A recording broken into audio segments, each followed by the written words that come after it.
आप सबका स्वागत है आपके चैनल बीकेसी में और ये एजुकेशन क्लासेस में। तो चलिए आज हम करने वाले हैं क्लास 10 का और 2.1 का 3.2 करेंगे। तो 3.2 का जो पहला क्वेश्चन 3.1 का मैंने सारा करवा दिया। 3.2 का हम पहला क्वेश्चन करेंगे और अच्छे से समझने का प्रयास करेंगे। तो चलिए स्टार्ट करते हैं अपने प्रश्न को। के साथ साथ चलिए हम देखते हैं कि इसमें पहला प्रश्न है 3.2 का क्लास 10 का। तो सबसे पहले देखिए आप अपना बुक खोल लीजिए, बुक खोल लीजिए, उसके बाद सारा स्टार्ट करें। क्या लिखा है कि निम्न समस्याओं में रैखिक समीकरण के योग बनाइए और उसके ग्राफीय विधि द्वारा हल कीजिए। सबसे पहले ये देखने की बात है जो ग्राफीय विधि है वह उसका अलग से ग्राफीय विधि का ना अलग से आपसे जरूरी 9th क्लास से आपको सारा करते रहता है। ग्राफीय विधि होता है कि ग्राफीय मैं समीकरण बता दूंगा, आप ग्राफीय विधि द्वारा निकाल सकते हैं। तो चलिए हम प्रश्न पहला पार्ट जो पहला क्वेश्चन है उसका पहला करते हैं क्योंकि दो इसमें। सबसे पहले करते हैं कि कक्षा 10वीं के 10 विद्यार्थियों ने एक गणित की पहली प्रतियोगिता में पहली प्रतियोगिता में भाग लिया यदि लड़कियों की संख्या लड़कों की संख्या से 4 अधिक है। क्या बोले 4 अधिक है। ये क्या पहले बुक में लिखिए, बुक से सही दिखाई देगा। तो प्रतियोगिता में भाग लिया है और लिया लड़कों और लड़कियों की संख्या क्या थी। सिंपल क्या लिखना है पहले, सबसे पहले क्या लिखना है माना। तो लिख देंगे माना। माना क्या कि लड़कियों की संख्या क्या, लड़कियों की संख्या लड़कियों की संख्या क्या x, लड़कियों की संख्या क्या मान लिया x, और लड़कों की संख्या लड़कों की संख्या ठीक है क्या y। सिंपल। अब उसके बाद मानना है क्या प्रश्नानुसार। चलो प्रश्नानुसार क्या कि लड़का लड़कियों की कुल संख्या कितनी है 10। तो लिख लो लड़का, ठीक है, लड़का व लड़कियों की कुल संख्या, लड़का व लड़कियों की कुल संख्या 10, ठीक है। अब इसके बाद लिख सकते हो आप पहले तो बीजे के द्वारा कर रहे थे, अब इसमें क्या है आप ये भी लिख दो कि अकॉर्डिंगली ये इसी प्रकार लिख सकते हैं, इसी प्रकार। अब नीचे समीकरण इसी प्रकार कैसे देखो क्या है। तो बोला है लड़कियों लड़कों की संख्या 4 अधिक है, तो लड़कियों में से माइनस कर देंगे लड़कों की संख्या, क्योंकि 4 अधिक है ना, तो 4 अधिक है।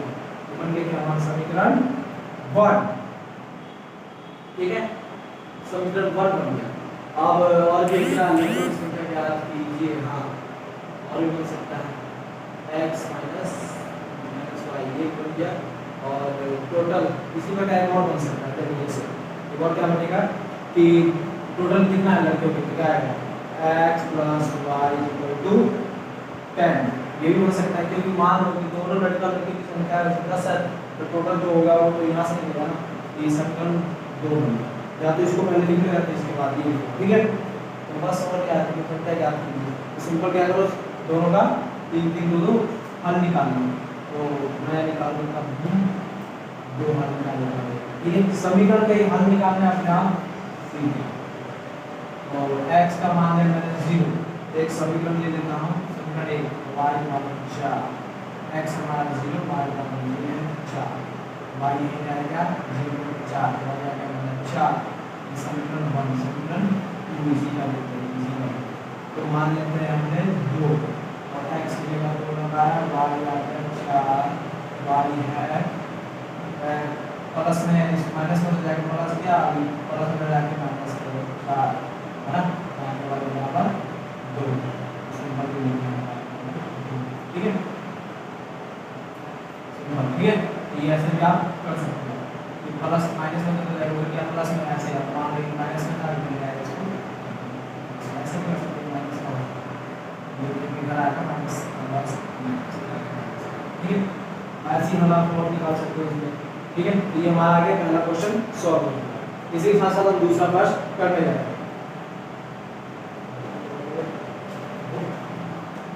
तो इसी के साथ साथ हमारा है पहला क्वेश्चन का दूसरा जो पार्ट होगा, दूसरा पार्ट इसमें पहला बुक में देखिएगा तो पहला ही क्वेश्चन का पहला और दूसरा है, दूसरा करेंगे पेंसिल वाला। तो में देख सकते हैं आप, तो 5 पेंसिलों तथा 7 कलमों का मूल्य 50 रुपये, ठीक है।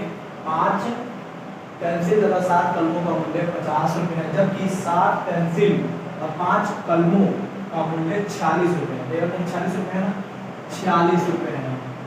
तो पेंसिल व कलमों के मूल्य ज्ञात कीजिए। सिंपल क्या लिखेंगे, माना, माना क्या, पेंसिल का मूल्य डाल दो भैया, पेंसिल का मूल्य क्या x, कलम का मूल्य, कलम का मूल्य क्या है y, ठीक है। लिख लो प्रश्नानुसार, प्रश्नानुसार क्या है कि देखो 5 पेंसिल है और 7 कलम, तो पेंसिल हो गया माना x, तो क्या आएगा 5x प्लस में। अब अगला क्या है, कलम को क्या माना y, तो यहाँ कलम कितना है 7, तो 7y कितना में खरीदा था 50 रुपये में। तो ये आ गया हमारा समीकरण 1। अब लिख सकते हो इसी प्रकार आगे देखो 7 पेंसिल और 7 पेंसिल, तो 7 पेंसिल को क्या 7 है, तो पेंसिल को क्या माना था x प्लस वही आएगा 5 कलम, तो 5 है, कलम को क्या माना था y, कितने का खरीदा 46 रुपये में। ये बनेगा समीकरण 2। अब भैया फर्स्ट और सेकंड टर्म में दो निकाल लो हल, मैंने बताया। चलो 5x समीकरण 1 से लिख सकते हैं, समीकरण 1 से 5x plus 7y equal to 50 लगा लो, इसे 2 मैंने मान लिया x का मान लिया 5, ठीक है, x का 5 मान लिया, तो 5 प्लस 7y इक्वल टू 50। ये तो मैं 5x की जगह क्या मान लिया 5 पचम 25 प्लस 7y इक्वल टू 50। अब 7y भी यही रहेगा, 50 है प्लस में जाके माइनस में 25। अब 7y, अब 7y क्या है हमारा गुना में है, तो इधर जाके भाग में हो जाएगा।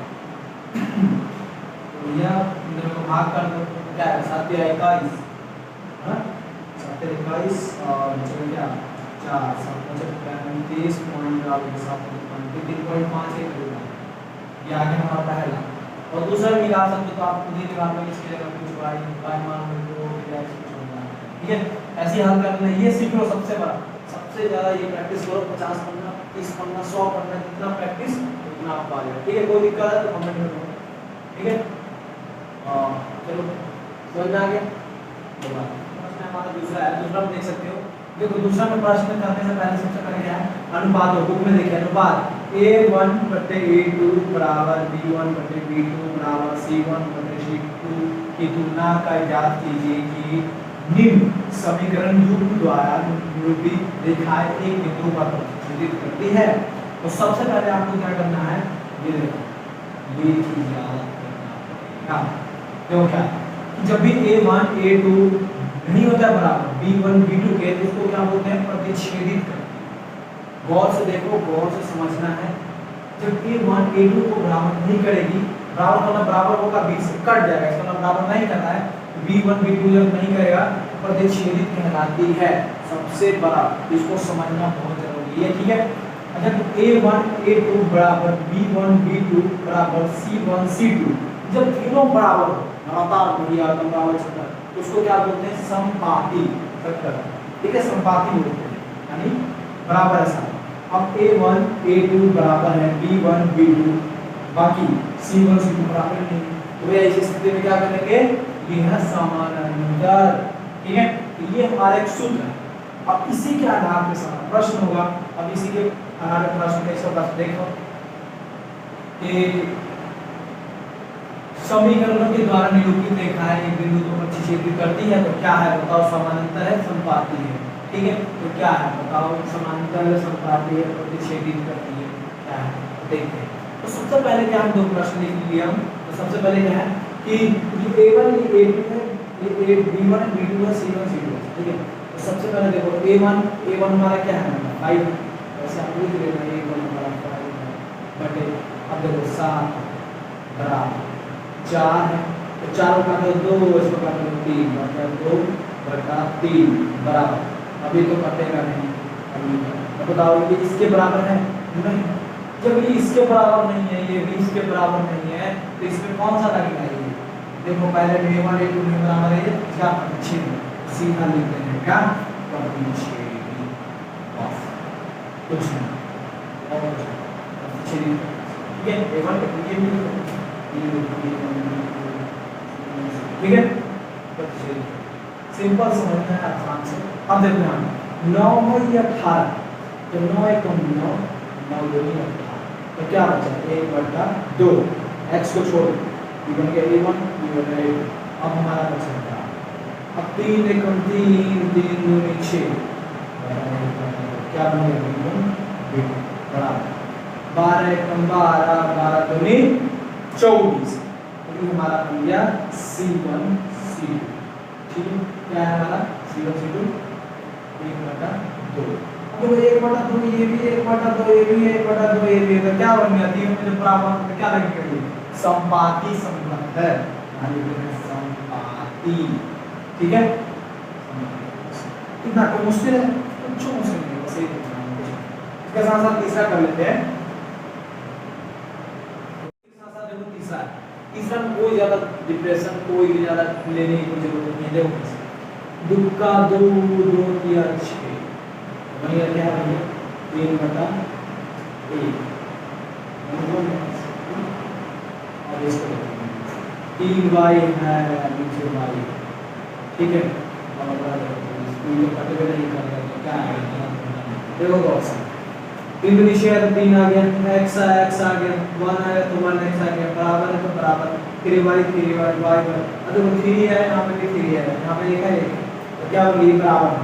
अब जबकि ये क्या है ये देखो ये बराबर नहीं है, तो ये बराबर नहीं होगा तो क्या करते हैं कट कर देंगे, तो ई वाला सूत्र देखेंगे ई, हाँ ये ई बताओ ये तो बराबर है कि ई बराबर नहीं हो रहा है, तो क्या है ये समानता, सीधा लिख देना है समानता,